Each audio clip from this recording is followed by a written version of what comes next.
Okay, I'm going to explain my website to my husband Josh. Alright, so for my developing world class, we had to make a website. And at the very beginning of the year, we got um, assigned a country, so a third world country. So I got assigned Burundi, so that's what this video is. It's just me reading about Burundi, or that I got assigned to Burundi, and I just tell what I know about it. And I didn't know anything about it at that time. Okay. So then we did the top 10 events that happened in that country over the past, I don't remember how many years it was now, but a few years. So one of the big ones that I thought over the past year, so one of the big ones was women in Burundi have won radical changes to the country's penal code, making rape punishable by life imprisonment. So that's just a big deal for them because being rape is a huge deal in a lot of African countries, but in Burundi, so it just is making a huge change for women, which is a big deal. So that was one of the ones that I thought was interesting. And then for our class, we had to, for notes and for, we'd watch movies and then have to take notes on CMAPs. So, one of the CMAPs that we did towards the more end of the semester was female genital mutilation. So that's just basically here. If you see here, it talks about it. So there's 3 different ones, and they go from different how invasive they are. There's one that it's still invasive. So it's they get rid of the clitoris, and the other one is the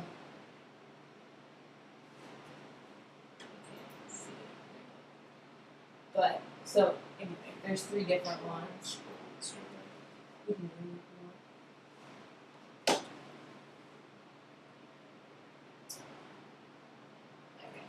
So, yeah, that's a clitoridectomy, removal of the clitoris, excision, so that's removal of the labia minora and the cutting of the walls of the labia minora, and then infibulation, that's the sewing together of all of the vagina. So, we talked a lot about why they do it, because that's something that's a big deal, because it's different when a kid, a little boy is, I can't think of that word. Castrated? A boy? That's what they call it. They cut off his reproductive organs? What? When they cut off his reproductive No, organs? at the very beginning. What's that called? Okay, well, you know what I'm talking about. It's way different than that, because they're little and they, it's, you don't remember it, and it's not, a traumatic time in your life. This is when these girls are, in their teenage years, and it has an effect on, the rest of their life and their health, especially when it comes to having children and health during that whole period of time. And giving birth is obviously going to be more painful than it needs to be, and causes more complications, which is an issue, obviously, because they already have so many deaths from giving birth and going through childbirth and pregnancy, that something like this can just make it 10 times worse. Am I allowed to ask questions? Yeah. If they sew the vagina shut, were there a lot of complications because of girls having a period and not having nowhere to go? I don't think. You guys not I don't know. We didn't talk about that. That's an interesting question. I don't know. We didn't talk about that. But I know that once they get married, they I guess open it. Yeah. I know they have to because they have children somehow. So I'm assuming it's the same thing. I just know I would not want that to happen to me. Up there, all that blood and everything. Oh my god, I'm sure it comes out. Anyway, okay, how do I make it go? Oh, I'll just display these first. I'll just display these ones. So this was Oh, guns, germs, and steel. This is the very first thing that we did. This is the one, yeah, I told you about it a little bit. I watched it. Oh, yeah. So the geographic, just the idea that geography has a lot to do with how countries progress. So that was kind of cool to learn about. And then this one was the world is flat. So, like globalization. So, how America would be a 3.0 country because I need to show you. So 1.0 is globalized through your country, 2.0 is globalized through your company, and then 2.0. And then 3.0 is globalization through individuals. So we're obviously a 3.0 country because an individual can create their own website, can create their own business, and sell something to people in China or wherever, you know. So 3.0. Burundi is a 1.0. They're only through a country because they just don't have technology. They don't have like big companies that could get like them out into to globalize. Yeah. So do these tier on each other? Like so, like we're at 3.0 because we also globalize through companies and through the country as well. I think it's just like where the country is. Like it, from my understanding, like if you can only globalize through your country, then you're 1.0. Okay. And then if you can globalize also, I guess it kind of does. Yeah, 'cause through if your it's country both. and through. Okay. Yeah. Yeah. Okay. So now I don't know how to make it go back to. You want to zoom out? Yeah. Oh, not that. There you go. Okay. Thank you. And then, actually, this is like the same thing I was talking about. Just flat world. Wendy's a 1.0 country. Alright, so world systems theory, I think they have at the bottom. Okay, so these are just pictures. We are supposed to find pictures of poverty in our country. So these are like the circumstances in Burundi, which kind of opens your eyes to like how bad it is there, I guess. And then world systems theory. This one, there's 3 different types of nations. Semi-peripheral, core nations, and peripheral. So basically, it just ranges from like the country that provides the materials, the country that produces it, and then the country that, like America, is a core nation because we kind of get our stuff from everywhere else, and so we don't really produce very much. I mean, we do, but really we get everything from everywhere else, you know. We're also like a central And we trade make, hub. and they make a lot of profit from that, whereas semi-peripheral and peripheral countries don't really make quite as much at all of a profit from those things. So that's that. What time are we at? Then education. You also watched those education videos with me. So, just something that stood out to me about those. It's just amazing to like how much I take school for granted and I have in my life because it's something we're forced to do. So it doesn't always seem like this awesome opportunity. Like, and I think as I've gone to college, like I see a little bit more of like the opportunity. Like I'm grateful that I can go to a university and especially our university, how cheap it is and how it's like we don't have to go in a ton of debt to get an education. So I see that, but then looking at this, it's like, oh, they have to give up so much to go to school, and they want to go to school so badly because they don't normally have that opportunity. So I think that's interesting. And even just seeing the kids like in Japan that do always have the opportunity to go to school, but just how much harder they work at school, they're just at a really different level than I think the U.S. is, and I think they care a lot more about education maybe than the United States does. Yeah. So, and then 8 Millennium Goals.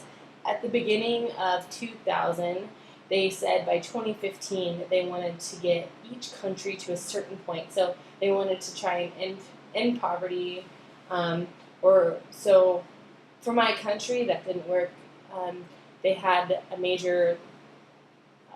I see everywhere I see it's like a conflict, but I'm pretty sure it's like a little revolution type thing going on.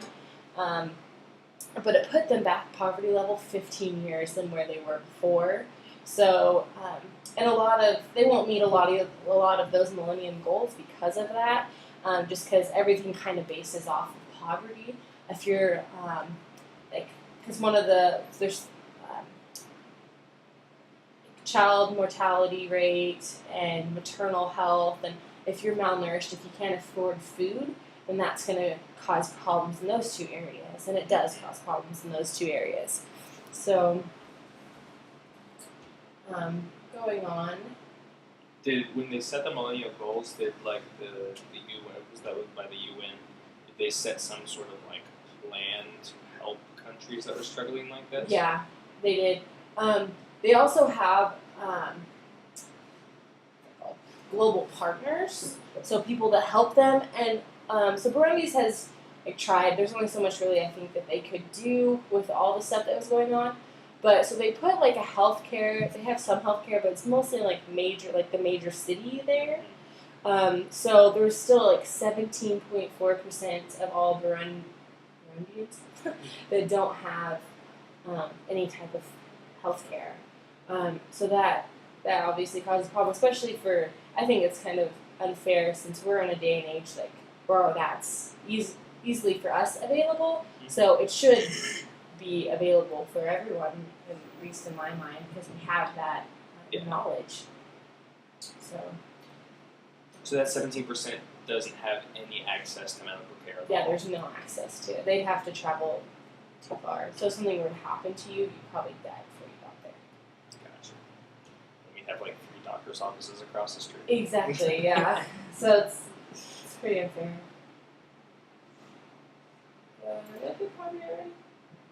Okay. So we've come up with 2 poverty issues in our country and 2 possible solutions. So I mainly talked about the conflict that happened and how it set them back.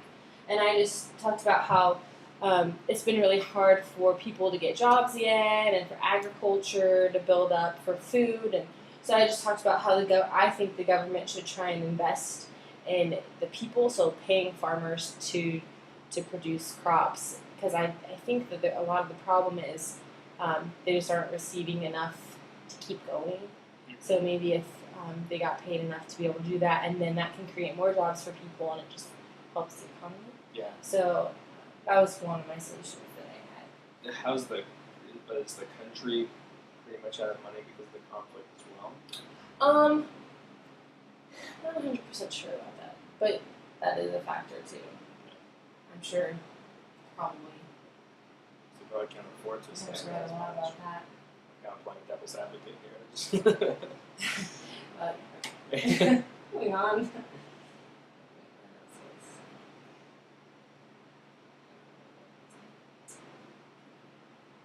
So, women equality is another one of the Millennium Goals.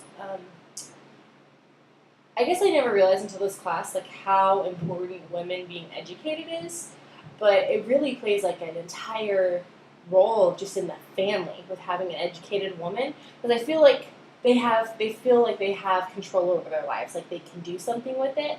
Plus, they're getting an income because they most likely have a job. They can provide for their children. They usually limit the amount of children they have, so they know that they can provide for those children because they only have like 3 or 4, you know what I mean, instead of like 10 kids, because you don't have any contraception and you don't know that it's bad to get pregnant right after you get pregnant. So it's just amazing how just women knowing that they have worth, I guess, really is what it is. Like that can make a huge difference just in the family. So I just thought that was interesting. That's interesting, like, because even like from a stay-home mom thing, like,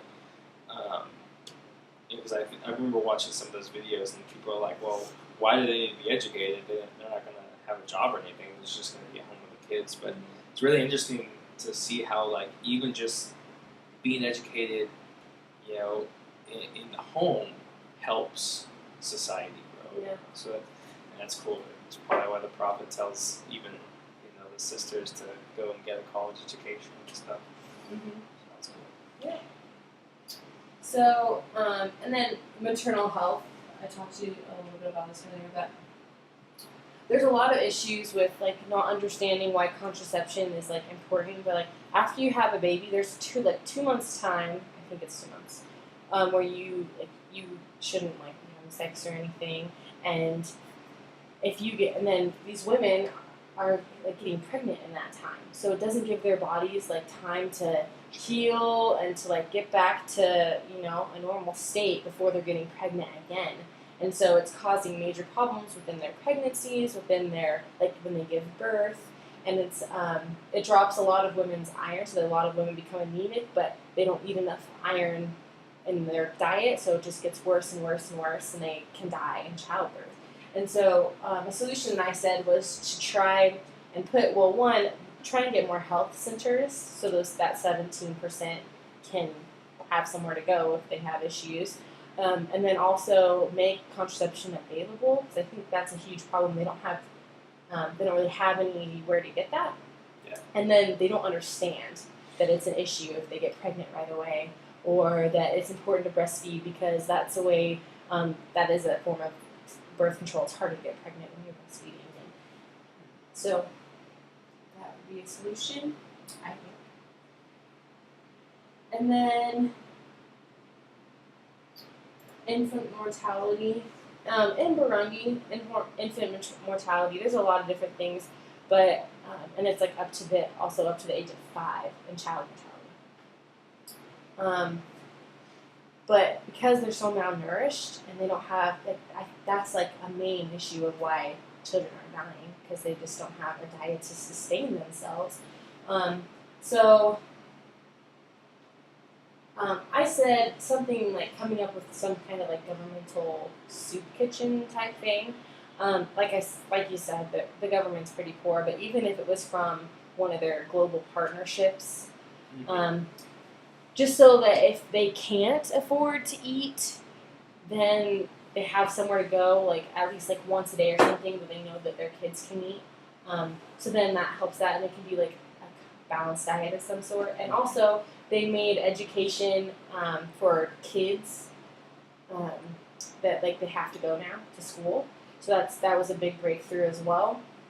But I think in that Time for School video, I don't know if you watched this part, but there was a kid who would get to go home with food for like a week because he didn't have parents that like provide for him. Or no, he had a dad, but the dad like wasn't really providing for them, so they needed food. So the teacher would send home just enough food for them for that week to feed his family, the kids in the family. So like that's another type of thing you could do, to feed kids that way when they're in school. Because it's a connection point where they can become aware of those issues and solve them.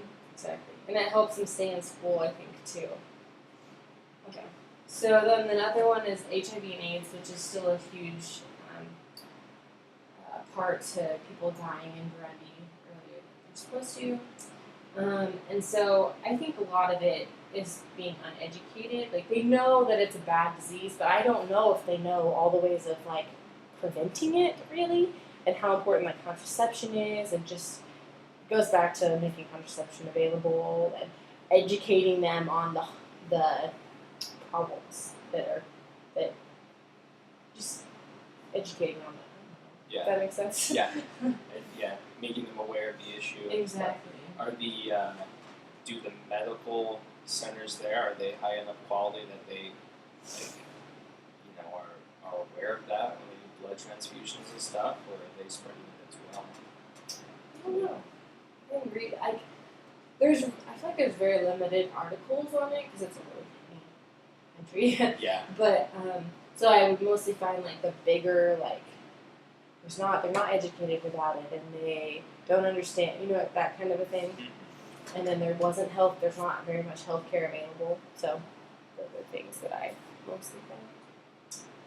All right, and then the last one is global partnership. But I actually told you what the problem and the solution was for like just the healthcare and trying to get those more available. So that's my website, and that is the end.